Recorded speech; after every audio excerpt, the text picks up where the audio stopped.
Hello, this is Chef John from foodwishes.com with real lasagna soup. That's right, I'm going to show you how I think this incredible soup should really be made. But there is one potential problem. If you make this, there's a very good chance you never do regular lasagna again. So consider yourselves warned. And to get started, the first thing we'll do is boil some lasagna noodles in some boiling salted water. And usually for lasagna soup, we would break up these raw noodles and we would cook it in the soup once we were ready to serve, which is fine, but we deserve better than fine.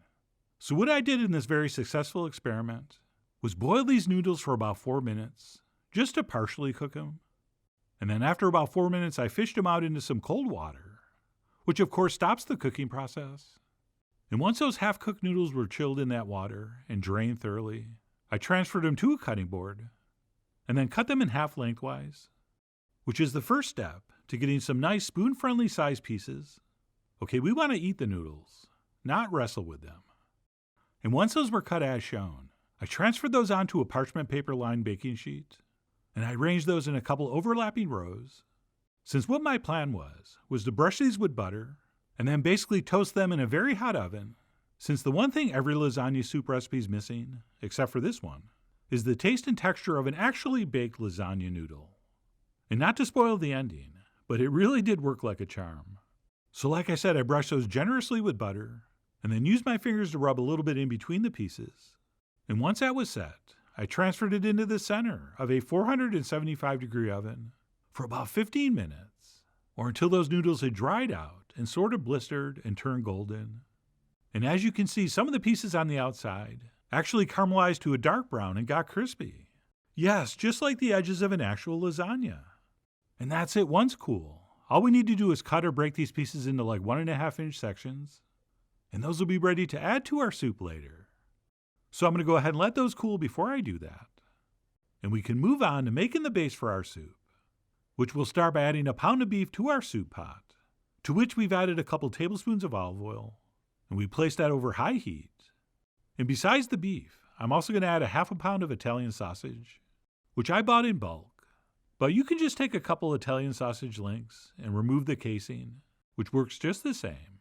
And what we'll do is take a spoon or a spatula, and we'll go ahead and break this meat up. And for a change, I'm not going to break up this meat super small. All right, usually when I do something like this, like for a meat sauce or a chili, we'll break the meat up into very fine crumbles. But for the best lasagna soup, I think we want this meat to stay in larger, more identifiable pieces. Okay, we don't want a paste, and we want to have something to bite into. So I'm going to stop breaking up my meat right about here. And then at this point, we'll simply wait for that to start browning, which, as you might know, will not happen until that moisture evaporates. So don't stir it, don't touch it. Just let it dry out. And once the water's gone and the meat starts sizzling in its own fat, then we can give it a stir and let it brown for a couple minutes before we add the next set of ingredients. All right, so that was looking pretty good to me. So I went ahead and tossed in my diced onion, along with a whole bunch of minced garlic. And then for a deeper, richer flavor and a better color, we will also add a couple tablespoons of tomato paste, which you should always, every time, buy in the tube. Oh my goodness, so much easier. And then we'll also want to add some hot chili flakes, plus some dried oregano, as well as some freshly ground black pepper, and of course a spoon of salt, with the rule of thumb being about a teaspoon per pound of meat. And then what we'll do is mix all this together and then cook it stirring for about 3 or 4 minutes to not only continue browning the meat, but also to kind of toast that tomato paste, as well as, last but not least, give those onions time to soften and sweeten up. And once those onions do start to turn translucent and our mixture is looking a little something like this, we can stop and add in our chicken broth or chicken stock, or if you're fancy, chicken bone broth, which is the same thing as the other two things, only more expensive. And then after that, we'll add 3 cups of beautiful homemade marinara sauce, or, in a much more realistic scenario, 1 jar of sauce from the store. Oh, and try not to splash. And then we also want to add about 2 cups of water to this, which we will use to rinse out the jar, or the container your homemade sauce was in, if you're using that, which you're not. But either way, we'll go ahead and stir that in. And then we'll wait for this to come to a simmer, at which point we'll back the heat down to medium-low. And then we'll let our soup simmer, stirring occasionally, for about 45 minutes.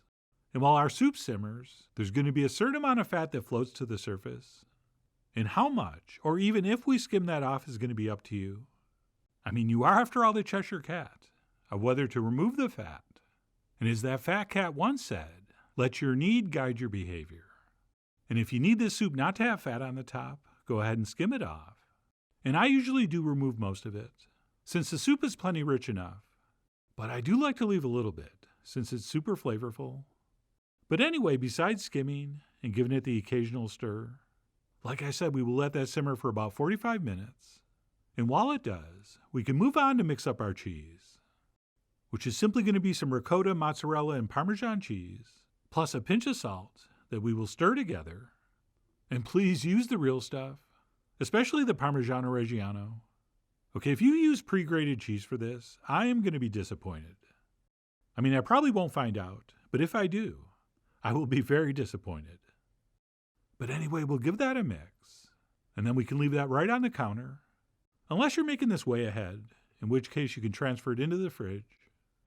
And that's it. We'll go back and check our soup, which has been simmering for 45 minutes and looks just about perfect to me.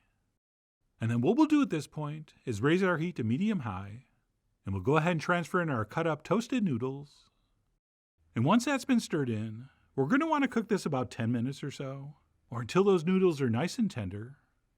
And yes, even though these were partially cooked, they're going to need at least that long to rehydrate, since they were pretty much dried back out in the oven. But anyway, you'll know, because you'll check them.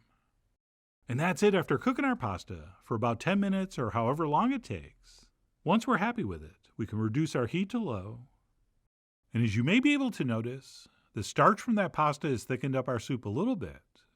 And by a little bit, I mean the perfect amount. And then we'll finish up, if we have it, by stirring in a couple tablespoons of freshly chopped Italian parsley.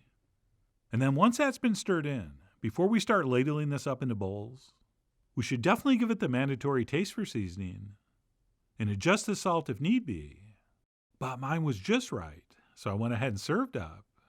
And after filling the bowl, I grabbed a spoon and did a little bit of food styling, since I wanted to make sure we saw some of those edges of the lasagna noodles, so in the pictures it would look a little more lasagna-like. But at home, you don't have to do that. You can skip right to this last step, which is adding a generous amount of our 3-cheese mixture to the soup, and then scattering some freshly torn herbs over the top, which for me was a little more Italian parsley, plus some beautiful sweet basil from the deck. And that's it. What I'm calling real lasagna soup was ready to enjoy. So let me go ahead and grab a spoon and stir some of that cheese mixture in. And as I took that first bite, I thought to myself, this tastes exactly like a really good lasagna, which based on the ingredient list was no big surprise. But still, it's fairly shocking how close it is, especially since we maintained a soup-like texture, which, by the way, is why I'm calling this real lasagna soup. Okay, so many recipes out there that go by the same name are not actually a soup. Okay, it's more like a bowl of thin tomato sauce with some pasta and some beef and some cheese thrown in, which is really not what I'm into. Right, what we have here is a very rich, very meaty tomato soup that also happens to have all those other lasagna ingredients in it. And hopefully you're going to find out for yourself. But for now, you're just going to have to take my word for it. If you're a lasagna lover and a soup lover, this is absolutely phenomenal. And for me, that little bit of extra work we did, where we cooked the noodles and then baked them in the oven, was absolutely worth the time and effort. Since buttery baked and toasted pasta noodles that are then cooked in the soup definitely feel and taste differently than if we had just added broken up raw noodles. Okay, you know me. I spend most of my day figuring out how to eliminate steps. So when I add a step to a recipe, there has to be a great reason for it. And this, my friends, was a great reason. But having said that, if you're not into it, and you do just add some raw noodles to the soup at the end and cook it till it's tender, you are still going to end up with an amazing thing to eat. The only thing I would tell you not to do would be the third method, where people boil the pasta all the way until it's tender, and then they simply add the cooked pasta to the bowl and then ladle the soup over. Since what makes a lasagna noodle taste like lasagna is that while it cooks, it absorbs all the flavors of all the ingredients. And if you're just adding boiled pasta in, you're not going to get that same effect. So to summarize, if you can, Do it exactly like you saw me do it here. Like I said in the intro, once you start making and eating this stuff, it's going to be very hard to go back to making regular lasagna. It really is that good. Which is why I really do hope you give this a try soon. So please follow the links below for the ingredient amounts, a printable written recipe, and much more info as usual. And as always, enjoy.